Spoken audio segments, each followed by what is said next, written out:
Dear viewers, it has been 9 months since I uploaded my last video, for which I am dearly sorry. Life has been crazy and busy, but I have decided to continue this series. And while updates might not be happening every week, I will certainly try my best to update as often as possible. That being said, I also made some changes to the story. The most important one being, the characters are now in their 7th year instead of 5th. Coming back to my story, I had some new ideas that I would like to incorporate, which is only possible if the characters are last year's. Now that everything important has been said, enjoy the series. Sincerely, in the Sallow. That night, I didn't sleep a wink. I was so excited for my classes that I wasn't tired at all. Before I went to sleep, I also met my roommate, which happened to be Imelda, whom I had met that same evening. Her cocky side still irritated me quite a bit, but she was actually very kind, and I was able to settle in just fine. 7 o'clock, I mumbled, seeing the arrows of the small clock on my bedside table pointing towards the 12 and 7. I stood up from my bed and carefully looked around the shared bedroom, checking every detail to make sure that all of it was not a dream. Life is great, I whispered, before getting out of bed and making myself ready for breakfast. Just like dinner, the breakfast table was packed with delicious food. You had the normal muggle meals, like eggs, bacon, mushrooms, toast, and so on. But they also had a lot of wizarding sweets, like pumpkin pasties, treacle tarts, and more. It was almost impossible to leave the Great Hall with an empty stomach if you sat at the table for longer than 5 minutes. Suddenly, loads of students stood up and started leaving the Great Hall, meaning that the start of classes had finally begun. I leapt off my feet and saw that Sebastian was still sitting at the end of the table. Considering I didn't really know my way around the castle yet, I decided to ask him to guide me around. "Good morning, Sebastian," I greeted him with a smile. In return, I too got a very bright smile from him. Good morning, you look happy? Well, yes, it's my first day of real magic classes. I see. You'll notice soon enough that not all classes are as fun as the others. Though I suppose for someone who's never been familiar with magic, your first classes will definitely feel like, well, magic. I chuckled at his small joke. I suppose you're right. I just can't wait to get started. What class do you have first? I start with Defense Against the Dark Arts, wherever that may be. He stood up and clasped his hands together, still smiling. Well, I so happen to have the same class. Mind walking together? I shook my head. I was actually going to ask you for directions, but a personal guide is far more up to my standards. Then I shall endeavour to be the very best of guides. He gave a small bow, and together we walked to the Defense Against the Dark Arts Tower. Defense Against the Dark Arts was taught by an old woman called Professor Hecate. She seemed very wise and definitely knew what she was teaching. The spell we got to learn in her first class was Levioso, a levitation charm. She let us practice on feathers, on books, on training dummies and more. Very good, everyone. But as some of you might know already, the best way to practice is by dueling. We'll start with you two. She spoke up, pointing at me and Sebastian. I gave him a bit of a frightened look as I had never duelled before, but he didn't seem to notice. Instead, he smirked at me. Time for a proper Hogwarts welcome? He chuckled. Now I want a fair duel only using Levioso, Basic Cast, and Protego. Hecate said, and the floor beneath me and Sebastian turned into a blue dueling podium. This should be easy. Sebastian spoke up, still looking at me with a smirk. I clutched my wand in my hand, as tight as I could. As Sebastian made himself ready to cast a spell on me, I immediately casted Levioso on him out of instinct, levitating him off the ground. He seemed a bit startled because of it, which was the perfect chance for me to cast more spells on him, making him fall backwards. When he finally got up on his feet, I casted Protego right on time to avoid his revenge Levioso. Every single spell he cast on me, I successfully blocked, getting him frustrated. As he was finally growing tired of the useless casts and all the stupefies he endured, he lost his concentration, making me successfully levitate him again and blow him off the podium. I had officially won the duel. The students around me cheered for my victory. Very good. Points to Slytherin? Professor Hecate said, and the podium disappeared again. Sebastian came up to me. Not bad for a beginner. You give as good as you get. I enjoyed that, I chuckled. That duel was quite something.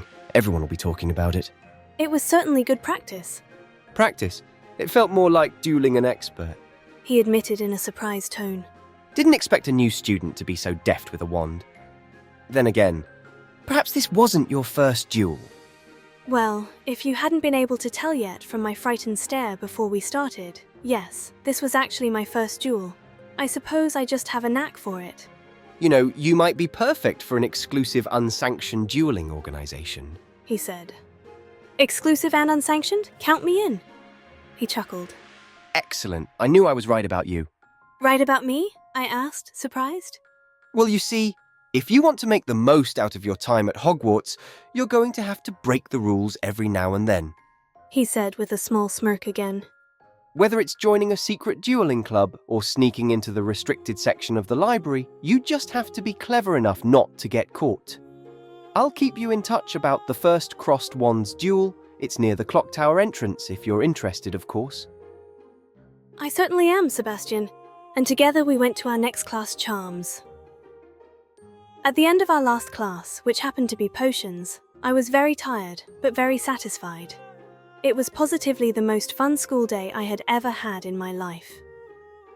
When I made myself ready to leave the classroom, I saw Sebastian still behind his cauldron, looking a bit puzzled. "What's up with you?" I asked him. I was brewing my Wiggenweld potion, but somehow the colour turned out blue. I've never had that before. Behind me, I heard someone snigger. I turned around only to see a boy with ginger hair and freckles laughing at Sebastian's failure. Ah, I should have known. Mr. Potion's prodigy wanted to play with my concoction. Sebastian spoke up, both sounding mad and entertained at the same time. You should have seen the look on your face. The ginger boy chuckled. You should see the look on your face when I'm done deforming it. Sebastian answered. I had absolutely no idea whether he was serious or joking. As always, all bark and no bite, Sallow. Make sure to sleep with your eyes open tonight, Weasley. Sebastian seemed to let out a chuckle, making clear that he was joking after all. All right, I'll see you tomorrow, my friend. Hope your potion doesn't turn purple by then. The ginger boy left the classroom. Weasley? I asked Sebastian. Oh, that was Gareth. Gareth Weasley. He's Professor Weasley's nephew. He's a bit of a jokester, but he's a good friend. It all makes sense now. I thought you were about to fight the boy. Sebastian looked offended, You take me for the aggressive type. and he put his hand on his chest, making his expression even more dramatic. Well, no, that's not what I meant. Don't worry, I'm only kidding. He started chuckling. By the way, I'm heading towards Crossed Wands now. Care to join? Duelling definitely sounded a lot more fun than indulging in all my school books and doing nothing, so I agreed to come with him. When we arrived at the clock tower, some other students were dueling each other. They seemed so mad. It looked as if they were really fighting instead of just having a friendly match. Sebastian walked over to a boy who was standing in the corner. He said something to him, which I couldn't quite understand, and then walked over to me, together with the boy. Eve, meet Lucan Brattleby. He's pretty much the organizer of this club. Lucan stuck out his hand for me to shake. Nice to meet you, Lucan. Nice to meet you too. Sebastian seems impressed with you, and that says a lot coming from him. I chuckled. Well, let's hope I can live up to his expectations then. Lucan nodded. I am sure you will. What do you think of having your first duel right now? You could team up with Sebastian and duel Leander and Samantha. I looked at Sebastian, who looked very excited. Yes, I am definitely up for it. Yes! Sebastian made a small jump. I can't wait to beat Leander out of the competition. This time, there was no podium during our duel. It was in the middle of the clock tower, and every spectator had to stand behind one of the fences so they wouldn't get hit by any sort of magic. Leander and Samantha looked very fierce, making me feel very intimidated. I looked at Sebastian and he could clearly tell I was nervous.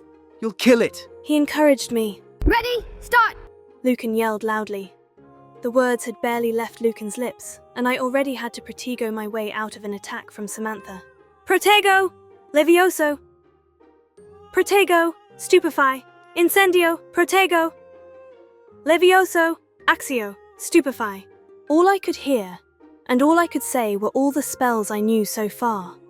The girl named Samantha seemed to be targeting me specifically, and left Sebastian completely untouched. Meanwhile, Sebastian had his hands full with Leander. It was a good tactic, but sadly didn't seem to work as me and Sebastian had the upper hand. After 5 minutes, we were finally able to beat them and got ourselves our first duo win. Well done, Eve! Sebastian came to me and hugged me. I knew you'd be a good partner. I too put my arms around him to answer to his little victory hug. Well, I always say, if you do something, you have to do it well, I answered, slightly blushing because of how close we were. If you want to, you could become my regular partner even. I'm sure we'd totally win the tournament. He said. It would be my honor, Mr. Sallow. I gave him a small bow. I'll look forward to our next duel then. I left the clock tower and met Professor Weasley in the hallway, asking me to join her to her office. So how was your first day? She asked me. It was truly marvelous. I never knew that learning magic would be so much fun. She smiled. Good. I see you're settling in just fine. Certainly, Professor. It almost feels like I've belonged here all my life. I'm sure you do belong here, Miss Tuttle. Now, the reason why I asked you to come with me is because you still need to get some supplies from Hogsmeade. Hogsmeade. My parents had told me all about it. From Zonko's to the 3 broomsticks, I heard all their stories. You can finally get yourself your own wand. Professor Weasley continued. That's great. When can I go? I asked. You could actually go right now, but I do not want you to go alone for your first time. How about Mr. Sallow joins you? I've seen you two getting along. My heart skipped a beat. My first time Hogsmeade and with Sebastian? This day couldn't get any better. We certainly have been, Professor. I shall fetch him then so we can go get my supplies. Very well. Good luck. And with that, I left Professor Weasley's office.